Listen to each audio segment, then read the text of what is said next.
결과는 좀 봐야겠지만 전 이 점이 와닿았습니다. 사신 폴란드 부총리 본계약 가능성에 100%라는 답변을 했단 말이에요. 100%. 그러한 점이 있으면 뭔가 이유가 있지 않겠습니까? 오뚜기 K1전 폴란드서 40조 원 잭팟 터졌다. 최대 40조라고 하는데 얼마 구매가 될지는 정확히 모르겠으나 이러한 이슈 되게 긍정적이죠. 제가 원전 관련주를 강조드릴 때 뭐라 말씀드렸나요? 원전 관련주 어제도 말씀드렸죠. 단순 기대감이 아니라 이제 정말 수주를 해야 된다. 실질적으로 돈을 긁고 와야 된다고 말씀을 드렸습니다. SK하이닉스가 생각보다 많이 상승세가 못 나와주고 있는 게 조금 아쉽긴 하네요. SK하이닉스가 차라리 좀 강하게 전날의 음봉을 다 덮는 장대 양봉이 좀 이렇게 나와줬으면 좀 좋았을 것 같거든요. 이러한 점은 조금 아쉬움이 크다. 추가적으로 밀릴 수가 있기 때문에 SK하이닉스는 더 빠지겠는데요. 만약에 금일 도지 캔들이 나오면은 좋을 수가 있어요. 약세가 이어지는 과정 속에서 도지 캔들은 추세 전환이라고 말을 하잖아요. 추세 전환이라고 말을 하는데 그렇게 추세 전환이 이루어지려면은 수급이 변화가 있어야 돼요. 금일같이 막 개인의 매수세가 이어지는 것이 아니라 외인 혹은 기관 아니면 동반 매수세라도 수급의 변화가 있어줘야 된다. SK하이닉스 말씀드렸죠. 도지 캔들 나오면서 수급 변화가 나와야 된다고 했는데 수급 변화 나와주고 있어요. 이러한 모습이 저점을 잡는 신호가 되고 이젠 상단 5일 평균선 위로 종가 마감 해주는 것 지켜보시길 바랄게요. 한미글로벌이 대장으로 해가지고 한미글로벌 중심으로 상승세가 좀 나와줬는데 금일은 한미글로벌은 상승세가 좀 둔화된 모습이고 유신이 좀 강세가 강하게 나와주네요. 우크라이나 재건 관련주로도 웃길 거예요. 어떤 이슈를 달고 나오는지 모르겠으나 아무래도 보통 네옴시티겠죠. 지금 우크라이나 재건 관련 이슈가 강세가 쉽게 나올 만한 시장이 아니에요. 지금은. 유신 같은 경우는 이날의 고점 47,600원 보이시죠? 47,600원. 이 47,600원을 돌파해줬고 역사적 신고가까지 가고 있는 만큼 강세가 엄청 강하게 나오고 있습니다. 근데 이렇게 역사적 신고가는 진짜 계속해서 상승세가 나와줄 수 있으나 정말 재수 없이는 고점에서 물리기 때문에 좀 주의를 해야 돼요. 이건 지금 시장에서 해야 될 것은 옥석 가리기다.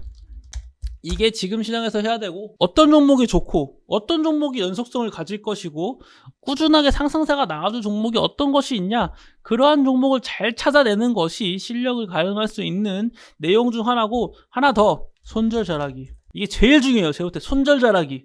누구나 인간이 투자를 하면은 어쩔 수 없습니다. 손실을 볼 수밖에 없어요. 100% 수익이 난다는 사람은 세상에 존재하지 않아요.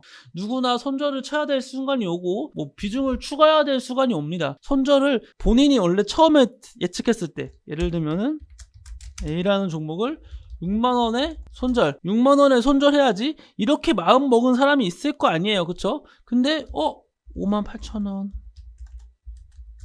55,000원, 53,000원, 5만원, 48,000원 이렇게 쭉쭉쭉 떨어질 수가 있다는 거예요. 그러다 보니까 손절 잘하는 것도 정말 제가 볼 땐 큰 능력 중 하나입니다. 손절 잘해야 돼요. 무조건 익절하겠다고 꾸역꾸역 들고 가는 게 능사가 아니다. 한국 BNC와 거래 정지에 걸려가지고 이거에 대한 얘기를 한번 해드리도록 하겠습니다. 한국 BNC가 거래 정지에 걸린 이유는 버틀리는 제재에 대한 영업 정지 등 행정 처분 절차에 따른 착수 보도에 대한 구체적인 내용에 대한 조회 공시 요구. 쉽게 생각해서는 품의약처에서 한국 BNC가 이제 국가 출하 승인을 받지 않고 국내에 판매를 했다. 그래가지고 지금 거래 정지에 걸려 있는 상황이거든요. 당연히 안 좋은 소식이죠. 그럼 이제 한국 BNC에 물려있는 사람들 어떻게 해야 되나요? 라고 물어보실 수 있잖아요. 한국 BNC는 과거 사례를 한번 보면 돼요. 가장 좋았던 과거 사례는 휴젤입니다. 휴젤. 2021년 11월에 휴젤 역시 하락이 나왔습니다. 하락세가 나와준 이유는 똑같습니다. 식약처에서 휴젤과